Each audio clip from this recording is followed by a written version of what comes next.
Hey Winers, welcome back. Happy Thirsty Thursday. It's your girl P, and I'm here with Simren Lalani, and she's got a little bit of a, we've got actress, we've got creative director, we've got content creator, and we've got podcaster, and, which I want to get into this in a second, but really you kind of, is it your namesake, your alter ego? You kind of go by the Naked Gal. I do. Which there's a story behind it, but the whole point is, showing up as your most authentic version of yourself and just being vulnerable with people about who you are and what you're going through. And I feel like when you do that, you empower other people to embrace who they are. And it's funny, it actually came from, it was inspired by my ex-boyfriend, who I talk a lot about on the Naked Gal podcast, as you said, who I loved dearly, and, nothing bad to say about him. But it just, he was very particular about how I showed up very vulnerably with everybody. He was like, you are, yourself and vulnerable with everybody, and you shouldn't be. That should be like for certain people and special people. And I'm like, no, like, this is who I've been my whole life. I've always been this way. So why am I going to change myself because of insecurities, that exist in other people? So I was very upset one day because he just wouldn't let it go. And I was like, you know what? No, this is who I am. I'm the Naked Gal. I show up nakedly with people, and that's okay. God. So that's how that came about. That's how it was born. That's how many years ago was that? Like 2 years ago, maybe. Okay. Yeah, not long ago. Okay, so right around the time where I met you, yes. We met, for background, on the set of, so as all of you guys know, and I'm not sure if you know this, but I moved from California in 2020. And I was working in film and TV, of course, there. And then I met you on the set of Mo, Netflix, which I worked on that show only because I took PTO from my office job. So I was only working on that show 1 week a month. So it was very strategic in the way that I worked on it. And I remember just feeling you came up straight to me, and you were like, hey, you have a good vibe. I'm so-and-so. I haven't seen you before, and it's cool. I talk a lot about, obviously, costuming and working on set on this show, but it's cool because a lot of background artists or artists on the show or different departments feel like, oh, I'm just going to stay over here. I'm going to do this. I'll just wait to do what I'm told. And I felt like you were very outgoing, and you immediately started talking about your podcast called The Naked Gal. And then we've been following each other on social media since. So, yeah, and then you were lovely enough to invite me to Adult Wines. Yes, Adult-ish wines. Adult-ish wines, yeah, because sometimes it's not so adultish. It's sort of, but yeah. So I'm happy to have you, and I feel like we align a lot just from what I see your content. It's all very self-affirming, but it's open, it's honest, it's raw, like you were saying, and that's how I strive. I just want to be that way. I don't want. That's kind of why, I always wear just, whatever. I'm not trying to get dressed up all the time. I want to just show people, it's okay to just be you. Just like the Naked Gal. But that's, everybody's dream, right? And you may be the version of yourself that wants to get dressed up. I love getting dressed up. Me too. I love it. I love being a woman. I may complain about it sometimes, but... yeah. Love it, but I also just love looking like a homeless, teenager boy. Yeah, that's fine with me too. I've been seeing it called Rot Night. Have you seen a lot of these influencers or content creators are now saying I'm having Rot Night, and they're looking like an absolute how I look on Rot Night, hair on top of my head. I'm wearing my most disgusting sweats, different colored socks, eating 5 different girl dinners, all that kind of stuff. They're calling it Rot Night, and I really love it. I've never heard of that many. I love it a lot. I love it a lot. So okay, we're gonna talk more about that in a little bit, but I wanted to touch on first. You're an actress, of course. That's how I met you. You have, was it a recent release, Conception, in 2022? Yes. And is it available on Tubi, right? It's available on Tubi. It's also available on Amazon Prime right now. Okay. So on demand, anywhere on demand. It was shot about 2-3 years ago, and it took some time to come out. So of course, films do, but yeah. I always say, it's really bad. My director won't be happy if he hears me saying this, but I always tell people not to watch it. You still what? I tell people not to watch it. Really? Because I'm it's I've gotten better, like better work, you know, I've done better things Okay, that are naked coming gal out now. though. Okay, but it's always good to see where you like start from. Yes, but it was definitely, that film was shot in the point of the breakup, and it was my first heartbreak and whatnot. So there was a lot of definitely, which, you know, actresses should not let affect their films and whatnot and their work. But at the time it did. Like I really lacked resilience through that relationship for a bit, and it impacted me. I think that's why I look back and I'm like, oh, that wasn't my best work. I was distracted. But no, you're right. Just, you know.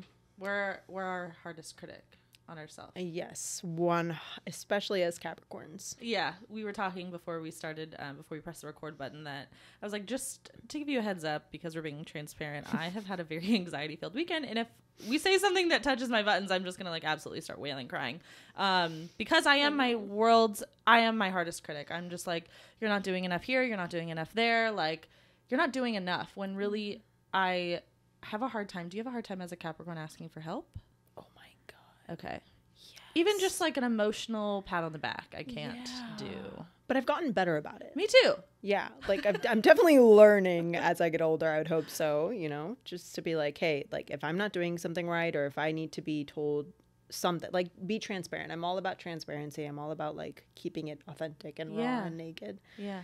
And I've learned to take feedback and criticism in a very positive way. But I feel like people are still so hesitant to like let somebody know that they're not maybe showing up in the way that they need. And this goes a lot for like business and work. But yeah, even in life, like I think it's so important to let people know what your expectations are, sometimes in a healthy way, of course. But, you know, just be transparent. Why keep anything? I'm so good at that in dating. Yeah. There we go. That's how Cinco's it should be. Cinco's probably like, you should be a little less. No, but I have no problem saying, you know, if they, I guess that's where I really do show up for myself in dating. However, I'm very accepting and accommodating still. But like, I have no problem saying, oh, well, I'm not getting this, so that's okay. I'm done. Like, you're not giving me what I want. I'm done. And then I'll, well, what about this? What about this? And I do accept. But like friends wise, I have a hard time, or family wise, for support this weekend. I texted my sisters. I went to text my sisters a couple different times, but I didn't know what to say because I was really having like a terrible like anxiety borderline attack. And I texted and I said, having an identity crisis. Who am I? Why do I exist on this earth? LOL. And my sister called me. She's like, what is happening? And I was like, I don't know.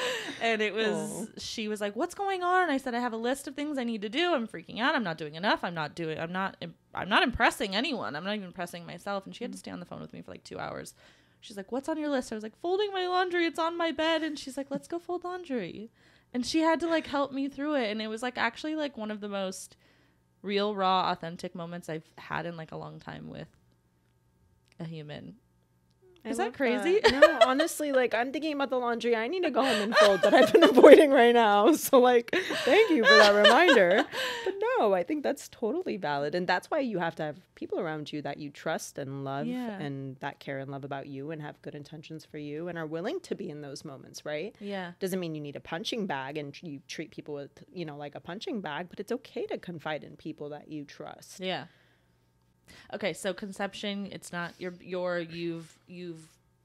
moved upwards the ladder. You're impressing yourself as you go forward. You're improving your acting skills. Have you done anything recently that you're excited about? I am stoked about this short film that we shot last year. It's called Motion. Okay. We have a premiere for it coming up this month, by the way. So you're invited. You are invited also, mister. So please come. Yes, I would support love to. Me. But it's gonna have its film circuit run. We're turning it into, the goal is to turn it into a feature film next year with a studio. God.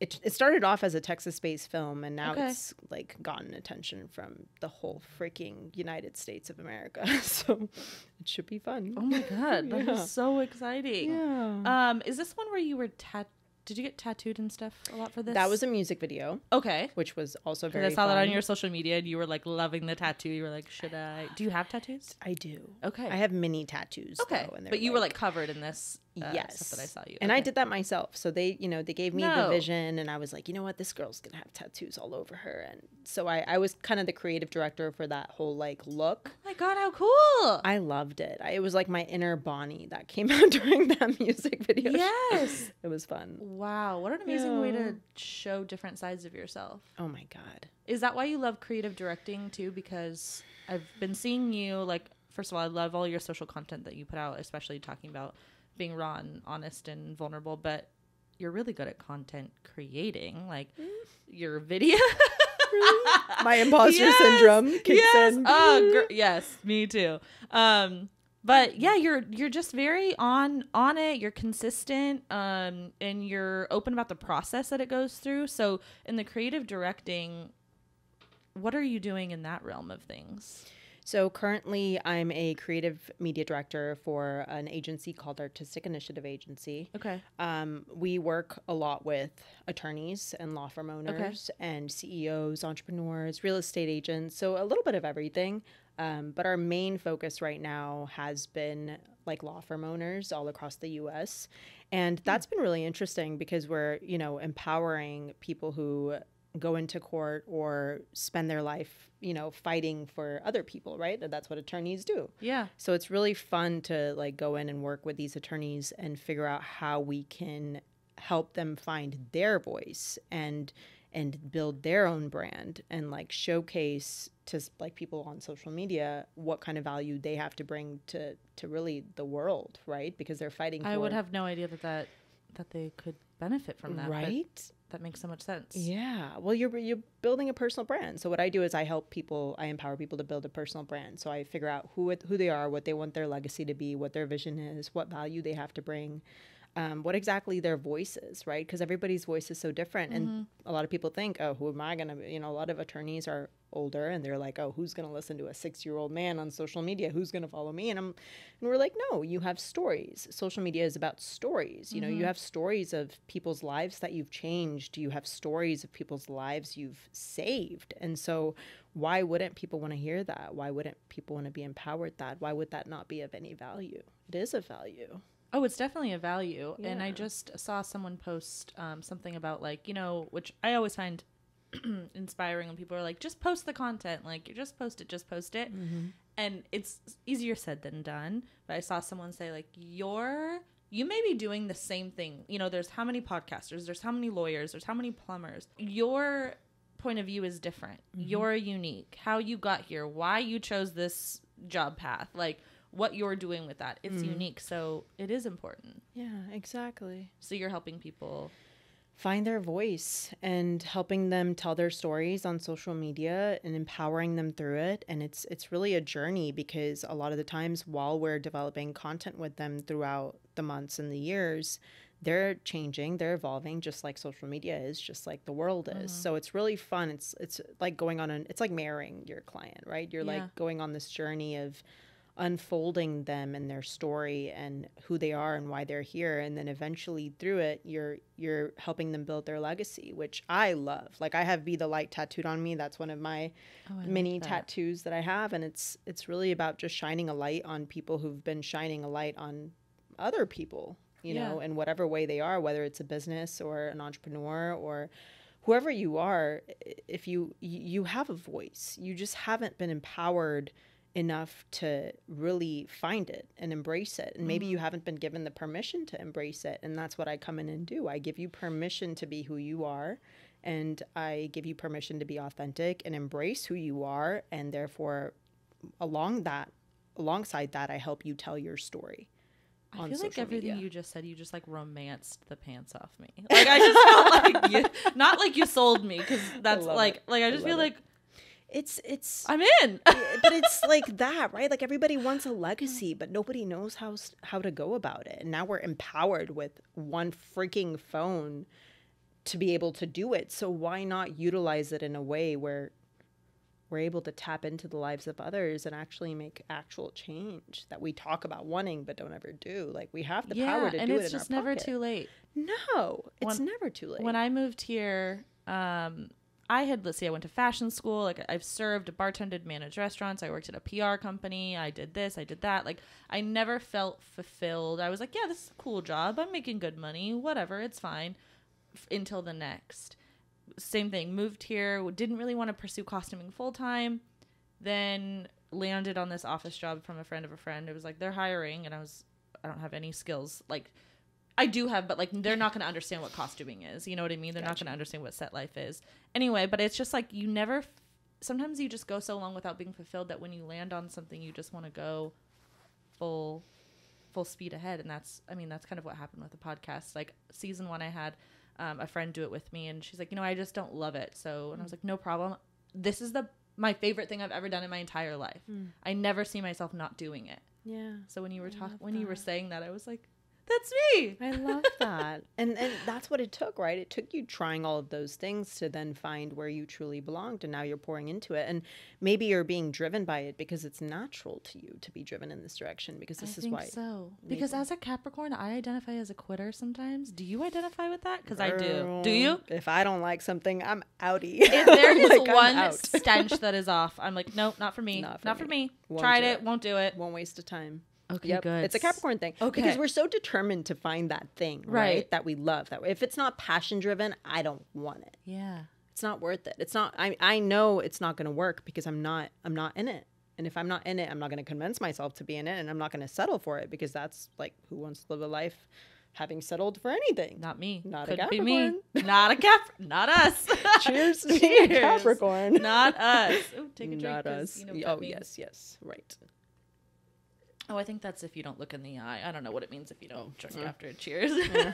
Well. Okay, well that makes me feel better because, I'm looking at the neon. I'm looking at the neon sign right now, like adultish wines. This is the hardest thing that I've ever done, but it's been the most fulfilling, and I know that I would have quit if I didn't love it, because I've quit so many things. Exactly. It's not the hard that we need to avoid. It's the finding the thing that lights us up, right? Because then you get through the hard.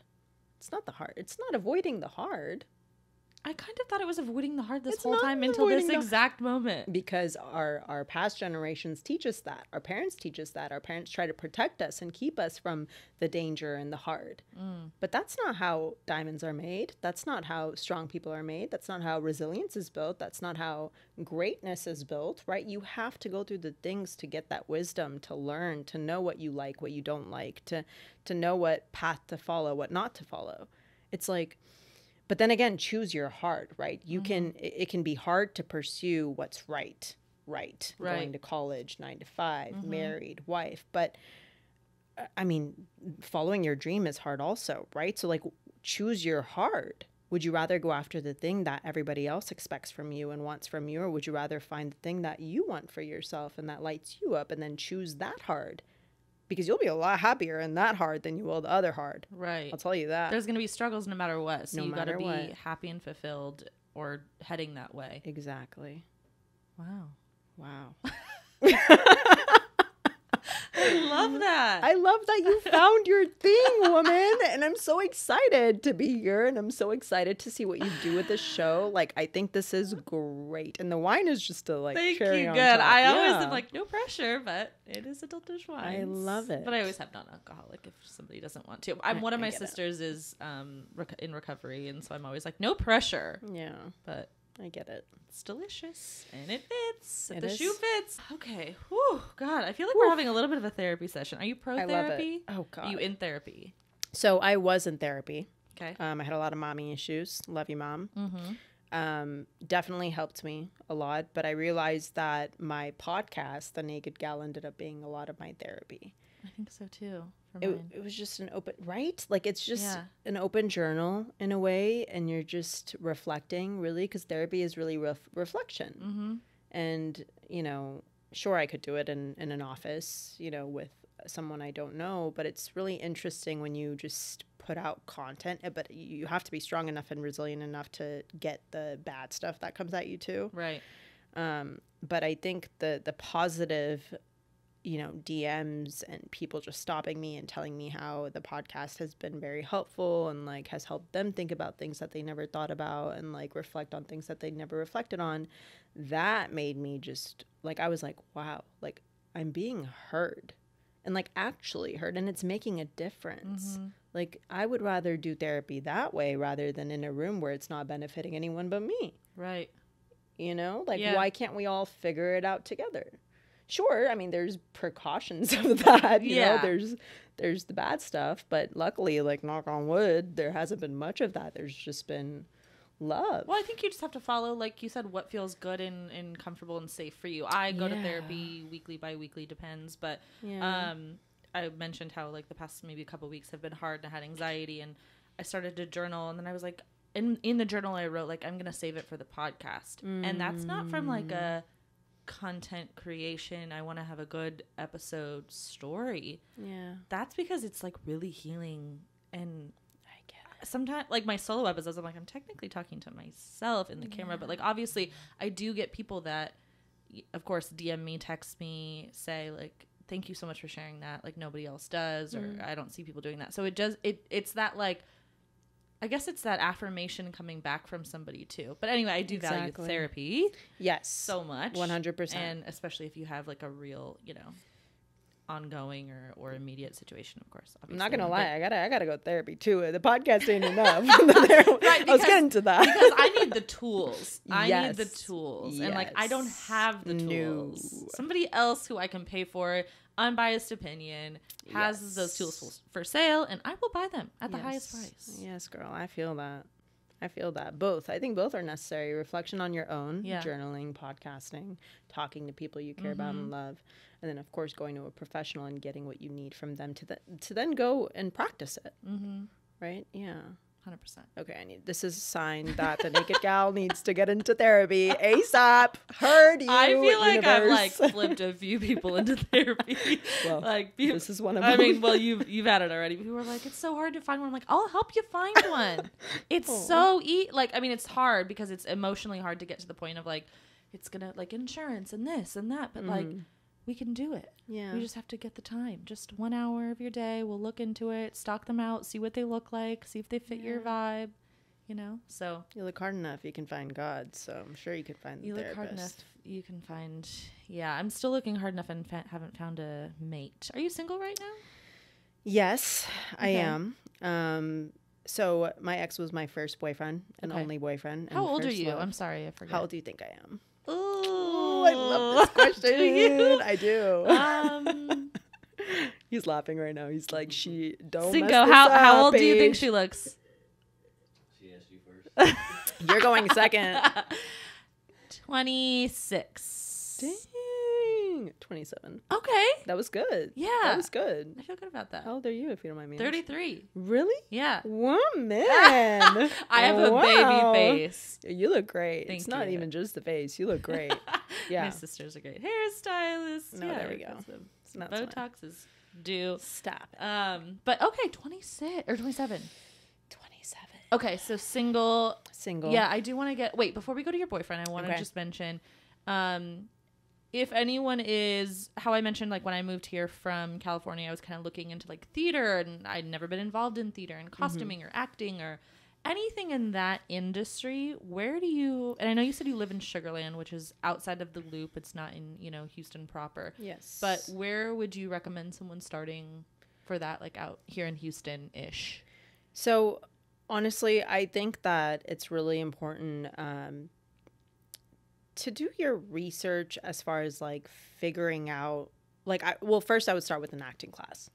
There are good acting classes. There are bad acting classes. There's acting classes that are just a business, but then there's acting classes that will actually give you the tools you need to figure out if this is really for you, what type of actor you are. You'll meet other actors and people in the industry that will help you kind of figure out things also. So I'd say start with an acting class. Okay. Go to film networking. And those are events. Anywhere. You can get an acting class. I mean, there's, I'll put out 2 names that I know and that I've tried. Deke is an acting coach here in Houston. If you just, look for that name, you'll find him. Page Parks is a place where I actually coached acting for a bit. But again, it's all about just figuring out who you are as an actor. And if it's really for you, and if it is, then you'll go beyond that. And once you get deeper into it and you meet more industry people, you go to networking events Yeah, You know, those are there's so so important. I need to be many. better about doing that. Oh my God. Where do you it's a find whole those? freaking How other do you- job, dude. Facebook groups. Facebook groups. Meetup is a great place. Okay. Houston Film Commission does stuff, you know, just freaking getting into it. I was at the Houston Media Conference. I saw past that. Weekend. Wait, Met I some saw people you there. just hosted some sort of, was it a soccer game, rugby It game? was a Major League Cricket Championship game in Cricket. Dallas. I'm yes. so sorry. I thought I had my phone on Do Not Disturb. No, it's and okay. People are tripping. Okay, It's continue. Okay, cricket? Cricket, dude. Yeah. So, I mean, it happened out of nowhere. I networked with this guy who owns a media company years ago, and I've been friends with him on Facebook for a very long time. And he just I always reached out forget to me about one day. Facebook. I know, but it's great. I need to get back. There's a lot of networking that goes on Facebook. And honestly, it's really because of the content I've been putting out. They saw just, you know, I'm telling you. it's like You're a unbelievable. natural. I mean, obviously as an actress that makes sense, but like just, I don't know, hosting or I'm so hard on myself with that too. I'm like, I'm like, I look like a lady and like in a bad way.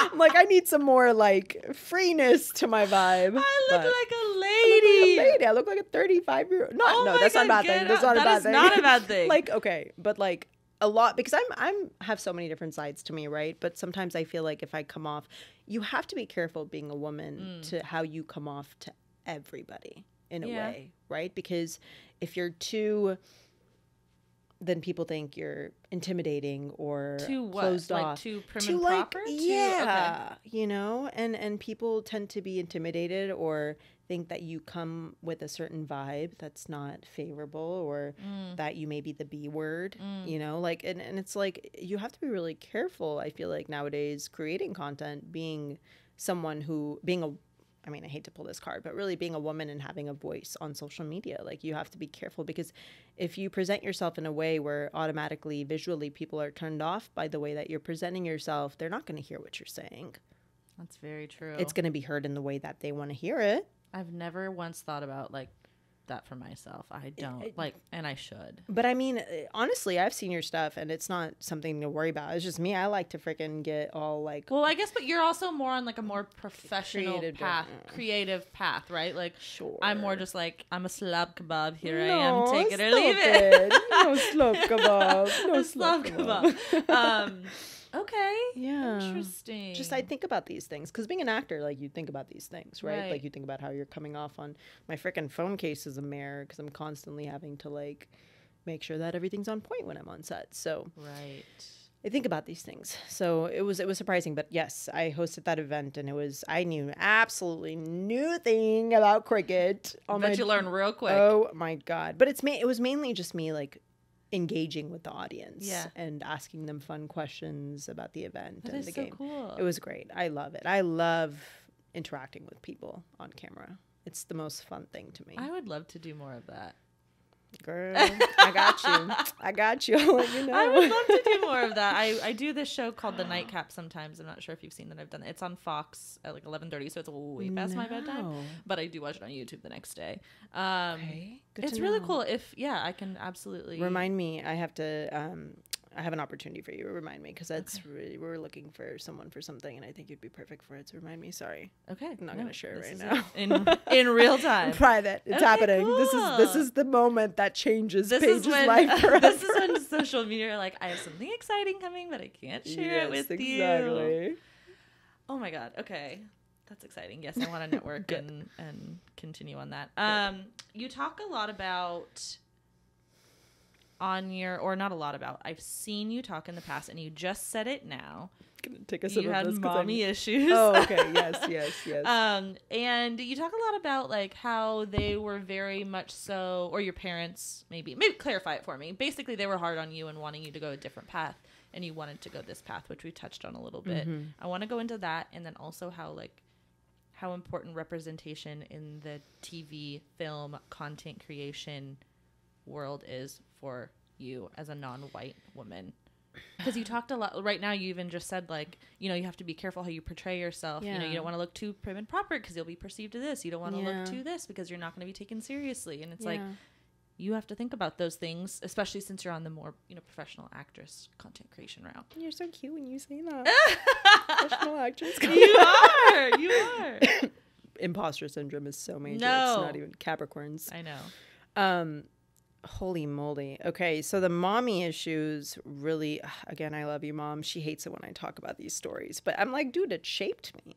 It really did. I think my mommy issues really shaped me. And in a good way and in a bad way in some sense. But I'm happy, where I'm at right now. But growing up, my mom's the most graceful woman I have ever met. She's always, growing up, she was always put together, always glammed up, always very graceful about how she walked into the room, commanded the room when she came in. I was more of a teenage boy, laid back. I had the high heels on and I'd be just freaking, legs open, just chilling.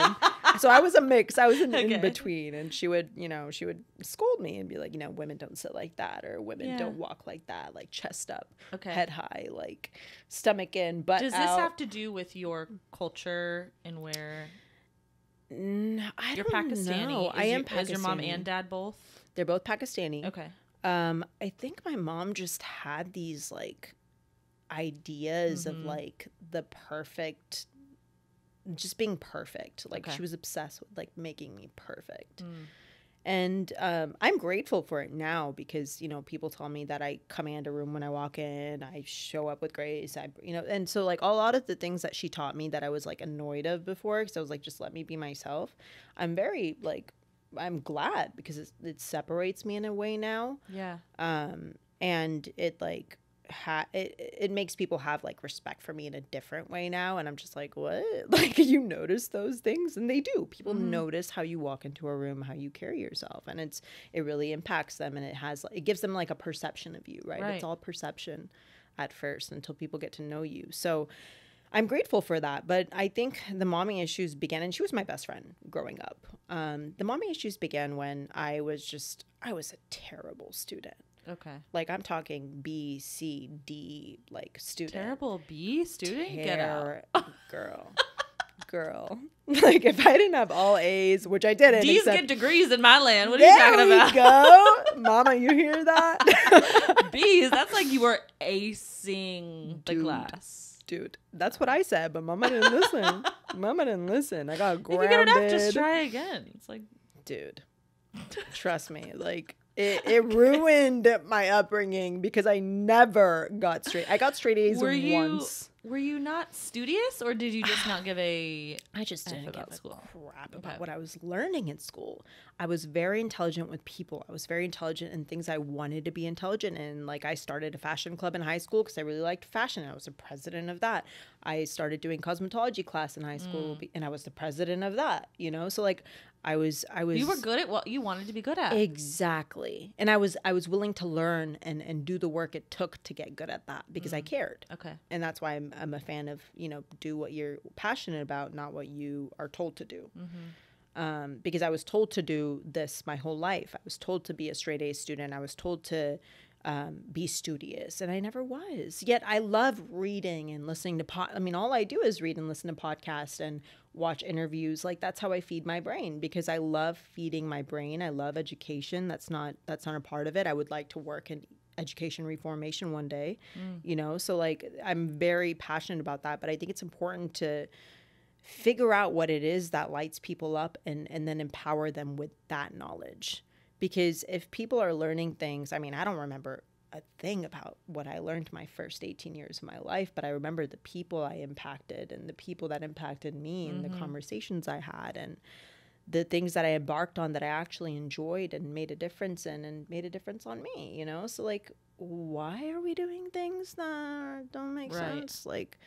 Why are we learning these things? And yet I'm graduating and don't know how to freaking do my taxes or run a business or, Say it again for the people in the back. Why am I paying people hundreds of dollars to do my taxes? And I went to school. Dude. That is what people should be getting taught. And what are you teaching me? What are you teaching me? Why am I having to bring home an egg? And did you ever have to do that? Bring home an egg and let it not crack? What kind of fucking life lesson is that? Oh my God. What is that? God. What is the goal there? To be careful of your things? To do what someone tells you to do? Yeah. Teach me how to balance a checkbook. Thank God my grandma told me how to do that. I'm still in debt, but that's besides the point. I still don't know how to do that. But like that's it, right? Like it's that wanting me to be someone I'm not. And then college came, and at 16 I was like, okay, junior year of high school, sophomore year of high school, I was like, okay, I started acting, and I was like, this is what I want to do. And so I was like, Mom, I want to go to LA to be an actress. And she's like, you've lost your mind. You're not going to LA unless you get into like a university or something. If you don't go to school if you want to go to school in LA, that's a different story. It's like, okay, what can I go to LA for that's easy, that'll allow me to do acting? Fashion. I'm good at fashion. I can do fashion. Apply to a fashion school out there, get in, did the whole application, references, made a whole portfolio. FIDM. That's where I went. Girl. Yeah. Did we have this conversation? No. I went for 1 year though, and then I dropped out. I quit. Me too. 1 year and quit. Cheers to that. I swear to God. Cheers to college dropouts. Dude, love you, FIDM, but like. Okay, I love ain't FIDM. for me. Dude, I loved FIDM. It was great. It's great if you're in like the school type person. Yeah, it was so hard. Dude. What did you study? Visual communications. Dude. I'm not. Did you go to the LA location? Yes. Yeah. Same. Did you live at the Met? No, I still lived in Santa Clarita, which was like 40 minutes away. God. Yeah. We, me and my friend would carpool. We'd go to FIDM. I went 2.5 days a week. So Monday, Wednesday were like my long days. And then Friday was a short day. That's where I ate the tuna fish sandwich that's questionable from episode 49 or 50. The gas station right across the way. Yeah. They had the subway connected. And we were broke college students, so we would split a $5 fit one. Oh my God. I mean, I'm still standing. College But yeah, I loved FIDM. Yeah, FIDM was great. But it just wasn't for me. Like, I would go to school seeing set, and I'm like, I want to be on set. Yeah. Oh my God. Yeah. It's weird. Yeah. A good friend of mine, I went to, well, I guess at the time, I still love you, but we don't really talk. We went to high school together, and then we went to FIDM together. We were in, I forget what class it was. But one day she looked at me, it was like 2 weeks before finals of our first year, and she goes, I think I'm going to just quit and go work with my mom on CSI, because her mom was a costume designer. And I was like, huh? And she's like, I don't even know why I'm here. Like, this is fucking bullshit. I can go make 3 times the amount of money working on set, like, and I'll just figure out what I want to do later. And I was like, okay. And she quit, and she never came back to school. And I later was like, I'm going to quit too. I don't have that backup plan, but I'm going to quit too. And I quit school. Dude. Yeah, I just didn't want to do it. Believe it or not, my best friend at the time, same exact situation. No. Homegirl said, I don't want to do this anymore. And I was like, me neither. Let's get out of here. I'll jump if you jump. Yes. Yeah. I felt so comfortable. And it's also Yes. like, I don't really have, my mom wasn't really present and my dad is non-existent. And so I was like, I don't have anyone to report to. Like, who's going to say shit to me? I'll just go back to serving. I mean, which I was serving anyway, but like, I'll just pick up more shifts and y'all can fuck off. And I quit because I want to be a teacher, if you want an answer. And I did not want to be a teacher. Oh. That came out of my ass. And Well, now I you're went way with cooler. it. You're a podcaster and shit. So adultish wines. Here we are. Oh my God, how funny.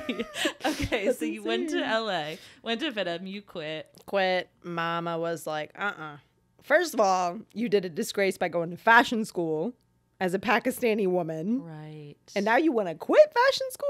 Oh, honey. And it was a whole storm. That was the end of our best friendship. Okay. Unfortunately. And then that was the beginning of my depression because I just, the one person I wanted me to accept me for no matter what I was and who I was not. So I went back to, I stayed out in LA for a bit. I got on sets and started doing a lot of background work, started networking, was just on set full time. Got on major productions like New Girl, Criminal Minds, The Circle with Emma Watson. So like I was getting out there and just learning a lot, about production, directing, and acting. Training with Aaron Spicer. You were working as a background artist? I was working as a background artist. It's such hard work. I had my costumer friend on a few episodes ago, and we talked about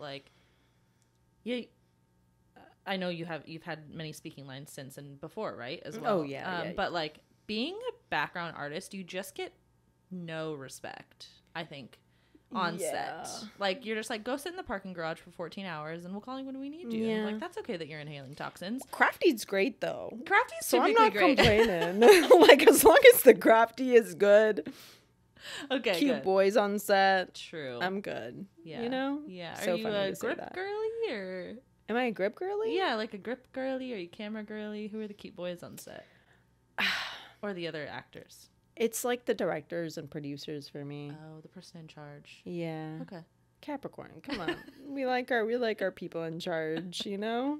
Like a little tell me what to do and boss me around a little bit.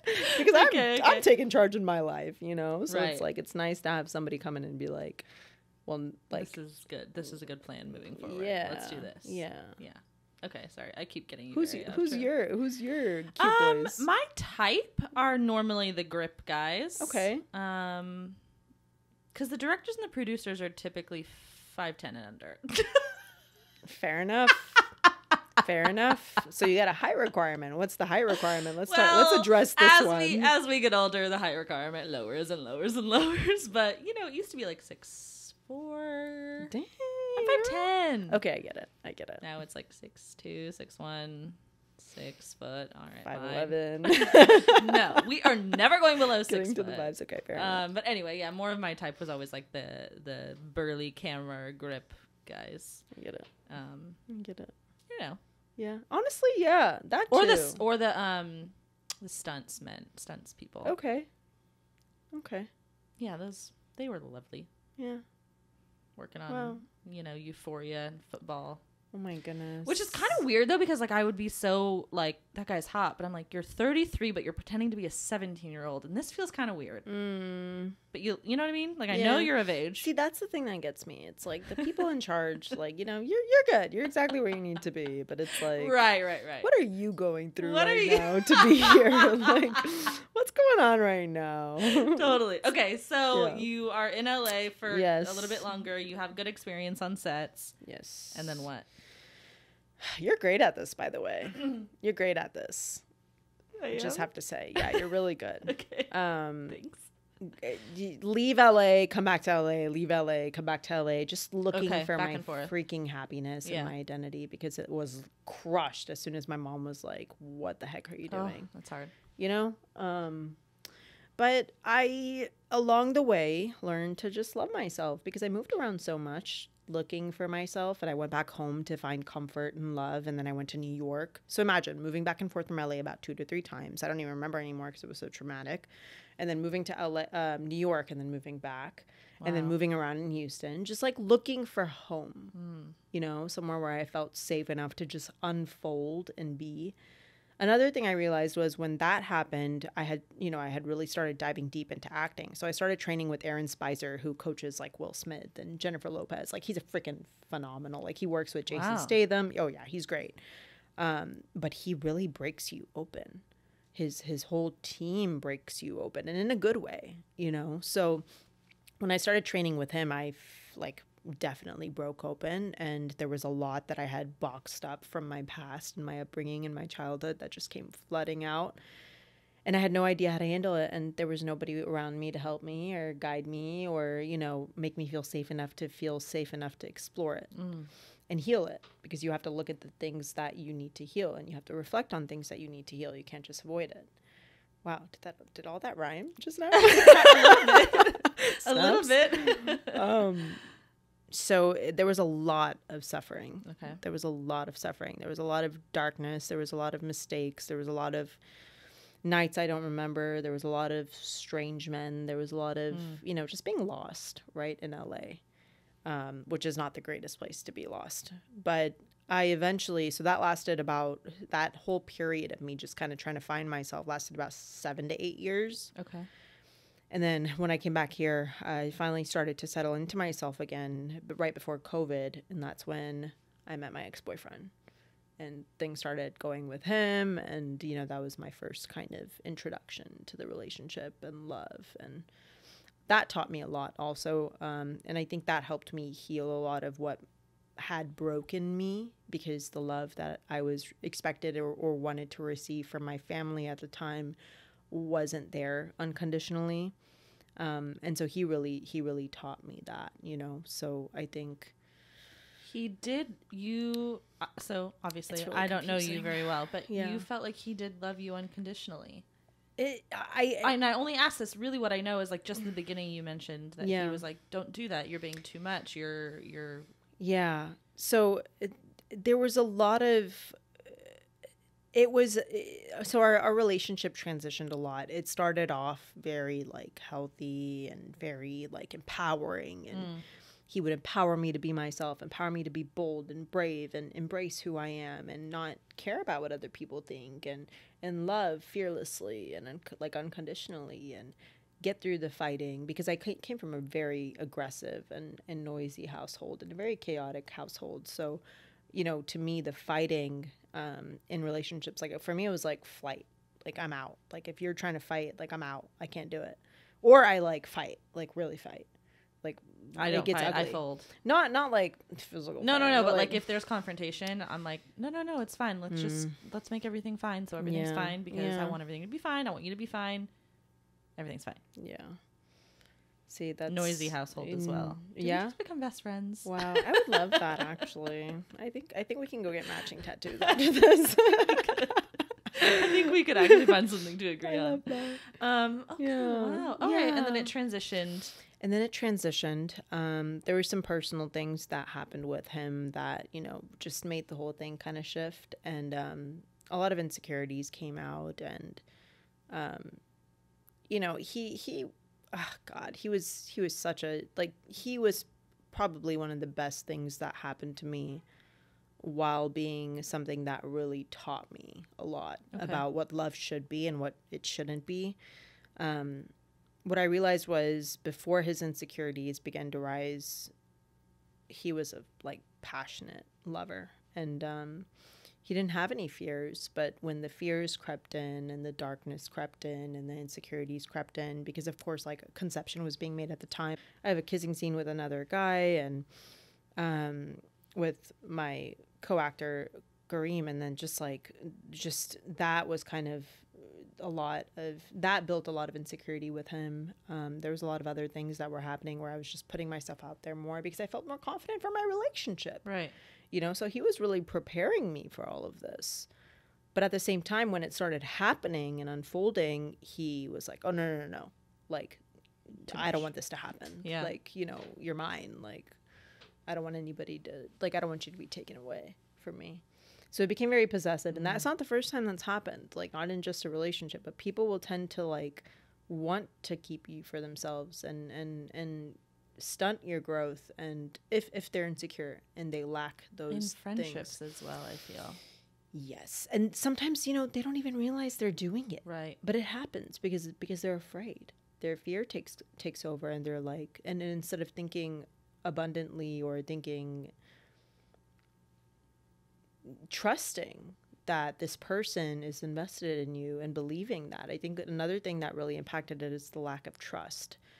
He began to lack a lot of trust within the relationship, and I hadn't given him any reason to, but it was just his own mind that was kind of playing games with him. And so it went south very fast. And unfortunately, I was left with, you know, a lot of lessons about love and a lot of lessons about how not to love. I mean, maybe some were both needed. Yeah, 100%. Especially being your first relationship. Oh, yeah. God gave it all to me in one. But it was heartbreaking, you know, to see someone that you love go from that to, like, the complete opposite. It was heartbreaking because I truly believe it was love. I do. Wow. It's like a Shakespearean tragedy almost. Yeah. Yeah. That was here in Texas? Yes. Okay. That was in Texas. Okay. Yeah. And that was 2.5. I think it may be, I think 2, 3 years ago. Okay. And you no longer have a relationship with him? No, I do not. Do you feel like it's affected your dating? I've definitely become a lot more aware of what's possible in love. So I expect, because he set the bar high. Like, when I'm telling you this man was a lover like no other, like, I have never met anybody. And he was Italian, so they really know how to freaking love passionately. Oh, man. Hopefully that doesn't, you know, cause any drama. But Yeah, he loved full-heartedly. Like, this man just knew how to really fight for things, and he taught me how to fight for things again and fight for love again. And he taught me that, you know, when things aren't working, when arguments come up, you don't just leave the, you know, the room or the relationship or the situation. You actually work it through. If you truly care about the person, you figure it out. And so that's something that he taught me, because I grew up in a household where that wasn't the situation. The situation was, if there was an argument, if there was a fight, you know, one of my parents would leave and just like not address it. So that change, he rewired a lot in me. And I feel like now I have a lot of not expectation, but I know what I want versus what I don't want very clearly in a relationship. And so I know what's possible in love, and I'm such a freaking cheeseball, and I'm such a lover, and I have lover tattooed on me too, and surrender to love, and just like, and I didn't say the word until I was 19 years old, you know, because at all? Not at all. Growing up with your family? Nope. Really? Because of the household I grew up in. I used to say wup. And anytime somebody talked about love, I'd be like, I was that girl. Imagine that girl. I was that girl. So a complete 180, you know. So it was very interesting, the timing that he came into my life. And now I feel like I'm getting into a phase in my life where it's so easy for me to recognize if someone's capable of loving, you know, if they even love themselves. I need some of that learning. Girl, I got you. Because I am blinded. Really? I am blinded. Why do you say that? I don't know. I just am like, you treated me nice for a second? Nah. That sounds good. I'm into that. Look, I'm all up for, like, I'm not saying that I'm like rude about it or anything, but I think, you know, I always say, you know what I say to people now? I always say, look, if your intentions are not pure in this, I won't come after you. God will, because someone's gonna, because look, I've been good to God. I've been good to people. I've been, you know, like, it's like now at this point, I don't even, like, I believe in love. I'm going to keep believing in love, and I'm not gonna let anyone that's insecure or inferior or not someone that doesn't have a healthy relationship with love come into my life and take that away from me.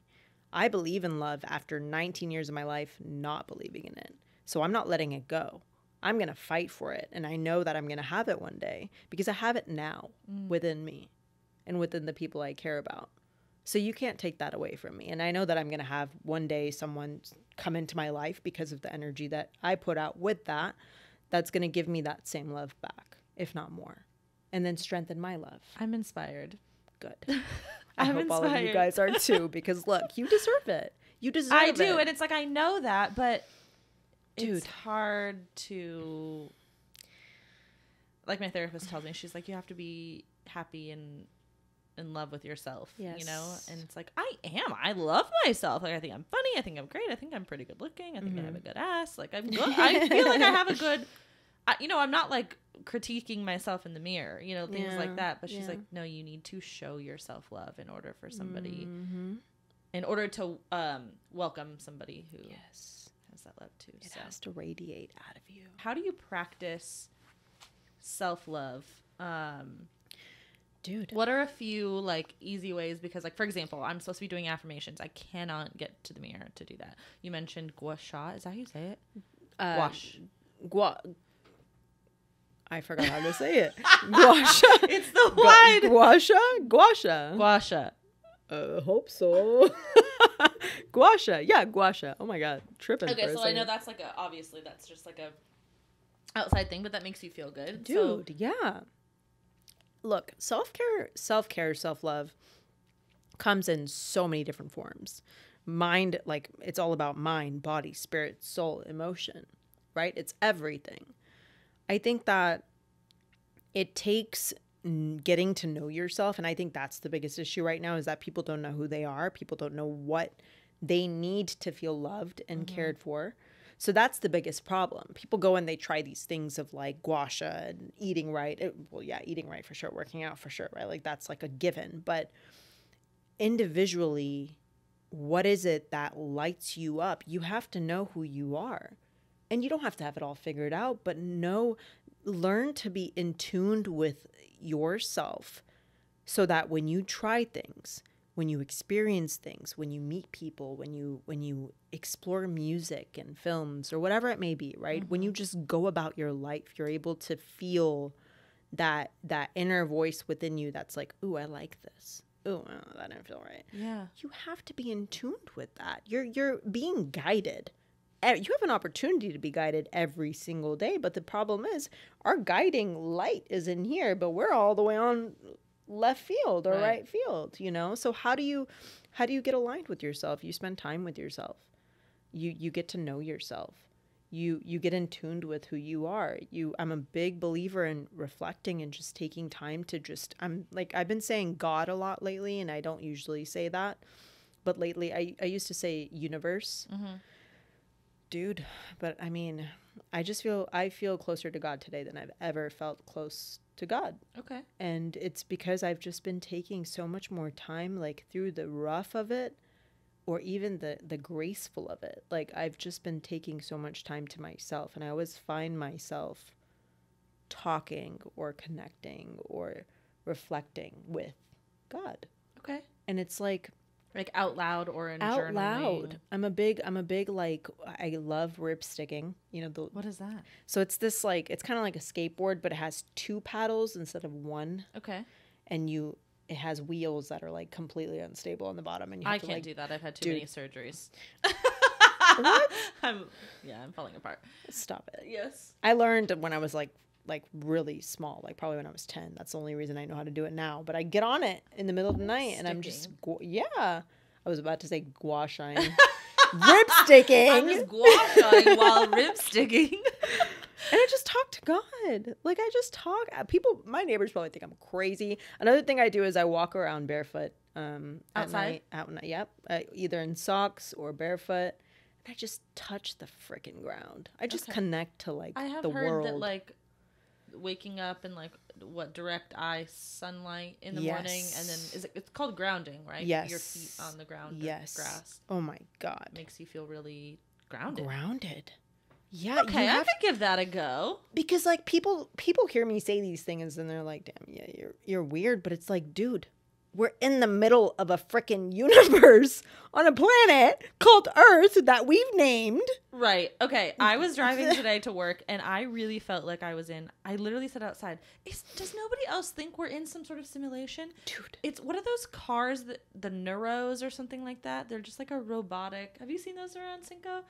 What? It's like a car with no driver, and it says on the background, like, delivering things for you. Driver slowly drives and brakes frequently, and there's no driver. What? And it's a delivery vehicle. It's a white car with like a satellite-looking thing on top. And I was, right behind it, and I was like, That's what I'm Are saying. we doing this? You know what I mean? Like, are we really doing this? Like, there's no one driving that car. It's crazy. I just felt like, what are we doing? And so to what you said, like, we are on this planet that we named. Like, who are we? We can do whatever we want.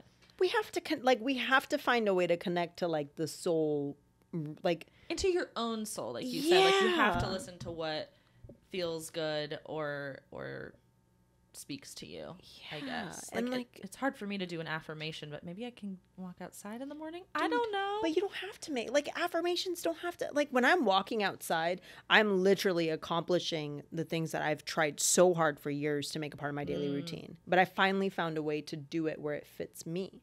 I've tried sitting down and meditating. I do it in the sauna sometimes. Do it. It's hard. But for me, walking outside and talking to God is a freaking breeze, and I can do it every night. Okay. But that's meditation. So why can't I do it that way? And why do I have to do it the way that people tell me to?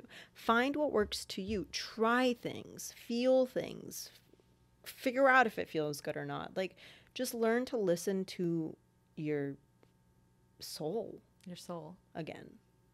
Yeah. I said after the past couple weekends I had, someone invited me out and I was like, I'm going to stay in tonight. And I just cooked my grandma's recipe of banana bread, and I made a new recipe. Like, I enjoy cooking, but I don't do it. I normally just meal prep or go buy my Fit Foods because it's easy. It's there. Mm-hmm. I had the best night by myself, turned my phone off on Do Not Disturb, but videoed myself a little bit for content creation, but like just cooked and baked and just drank like a really nice bottle of wine. And I was like, I have to remind myself that this makes me feel so good. Wow. And when someone says, what'd you do for Labor Day weekend? It's not embarrassing to be like, I wasn't out partying. I wasn't out Labor Day barbecuing. I made banana bread. Exactly. You know? And like, that's amazing. Yeah, so that's what I did. Okay, I so love listen to you, listen to your body. Yeah.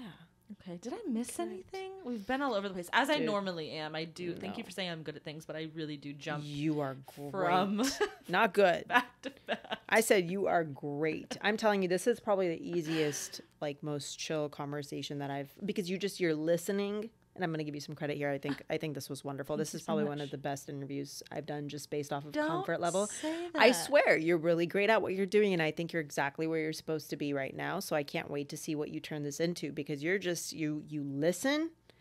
It's like you don't forget where you need to go to, like, you're just good. You're really great. And then I can't wait. I said I was on the verge of tears. So I'm sorry.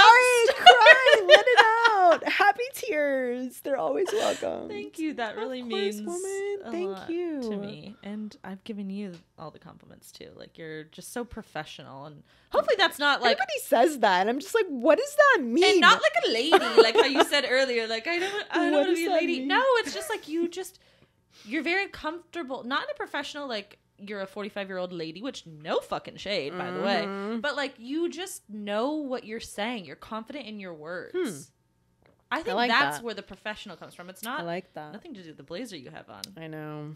But it's like, should I? No, it's just you're very confident in your words to where like I'll be extremely transparent. Like, I know a lot about a little. I don't know a lot about a lot. Yeah, you know what I mean? So, like, a lot of times I'm like, how do you fucking say that word? What is guasha? Like, what is that? You know, I'm the first person to be like, I don't know, but I feel like you know a lot. Oh, my God. I feel like you're very educated or something. Oh, my God. I don't know, though, because you're a college dropout. Yeah. But you're getting your research in other ways. Reading books, podcasting, people, working with people. Just networking. Taking it all in. Yeah. Okay, what's your wine of the week? Oh my goodness. Here we go. quick left turn. Okay. It's funny because when I, you told me you were going to ask me this. So when I realized that, usually I'm like, it takes me a minute, but this one I was like, oh, I know what my wine of the week is. Tell me. It's freaking figuring out like okay. I have always been so naive with people and trusting people and believing the good in people. And even after they show me, that the good ain't always there, I still am like, no, but there's good. There's more. Like, this is not you, Yeah, I do. I feel it. So my wine of the week is that I just am so sick and tired of, not sick and tired, but it's like the continuous battle within me right now to recognize, to learn to know when it's enough. I feel like we might have a little bit of the same brain. Because I am on the same exact journey. Really? 100%. Capricorns, dude. Do you read your horoscope? No. Oh! I'm done. Nice meeting you all. Not at all. I am out of here. I do not. Woman. Okay, but why can't we just take what is shown to us for what it is, for its face value? Because we just want more from people. I think that people like you and I are here for, I think everybody's here for a reason, but I think you and I are here to Capricorns, really. Like, we're known to be shifters. Like, we're known to be non-conformists. We're known to be leaders. We're known to really change people, places, and things and leave them brighter than we found them. And I think that because of that inner drive that comes from who we really are deep down to the core, it makes us want to keep fighting for the humanity in people. And sometimes that's not, it doesn't benefit us sometimes. But I think that when we do make the wrong judgment in people, because we will. We have. it's just a test to our resilience, and it's just almost like an exercise to make your resilience even stronger. I believe what I've learned. So when I've trusted in people and when I've been let down, I've realized that instead of just getting heartbroken, I'm realizing that, dang, this person really is challenging me not to act out of the darkness within me because it's there. but it's really like, you know, but it's like you're really freaking challenging me right now to like be a good person and really fight for that and strengthen that resilience and good in me. So anytime I get my heart broken now by people, I'm like, look, you tested me and I just got stronger. The love in me just got brighter. Okay, I have one question on this topic. Have you ever been accused of or thought of as being a hypocrite or two-faced because of this personality, like because of this want and need to do more and want from people? And I'm asking you obviously from personal experience because I have been called two-faced and a hypocrite, and I have a real big problem with that. But then I can also see some of that making a little bit of sense because I do have such high standards, right? That I'm like, I will not accept this. I'm not going to take that. I'm going to stand up for myself. I am strong and resilient. And then something happens and I'm like, well, it's okay. They didn't mean that. Or that's no biggie. Like, well, they won't do that again. And it can come across as being a bit wishy-washy. Have you ever, I don't know, thought of yourself or... Yeah, no, I get what you're saying. I think my sisters honestly have been through this a lot. Like my family members, they'll see me give people chances where they're like, bruh, like they do not deserve another chance. And I'm like, but maybe they do. Maybe this is what's going to change them. Yeah. And sometimes it is, you know, but other times it's not. And so you got to know when to back away and set your boundary. But I think, again, that just comes from like, you wanting to really believe in the best of humanity. And at least this is what it is for me, you know, but I think it may be for you too. But I want to believe in the best of humanity. And sometimes I'm not showing up in the best of humanity. Right. But it's like, I would like to reflect that onto people and surround myself with people that reflect onto me. Like, tell me if I'm not being the best version of me. Like I'm telling you. Hold me accountable like I'm telling you. Please. You know, don't call me names. Don't call me a hypocrite. But like tell me. And that's why I like people around me that are transparent. Because as much as like, okay, be the light, right? I believe that we're all here with lessons and wisdom and experiences that we can give one another to guide each other. Like, why do we have to do this alone? Why do people think that they're in it alone? We have people all around us every day, and every day we have an opportunity to expand on that and meet more people. Like, if you're not happy with the people that are around you, and if they're not making you better than you were yesterday or a moment before, and you're not making them better, what is that? Like, what is that energy exchange? What is that relationship? And why even burden yourself with something that's not an exchange for good? Or bad. Sometimes good comes from bad, right? Like you're going to have best friends that you go through, like your family members. You go through so much with them. And in the end, there may be love, there may not be. Relationships, you have to go through, you do go through so much, but that strengthens you or it breaks you.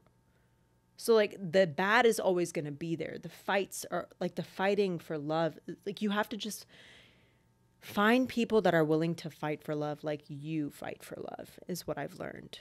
Not for people that fight you. You know? Yeah. That's the difference. Wow. I don't even know if that answered your question. But... No, I think it did. Cinco, did you know you were getting tickets to this TED Talk? Dude, that's on my vision board. One day. A TED Talk? Yeah. Oh, cool. Yeah. Oh my God. This is one of my favorite interviews I've ever done. Oh my God. Yeah. I haven't done that in many. It's 52 episodes, I think this is. Oh but my God, woman. So Congrats. This was really lovely. Thank you.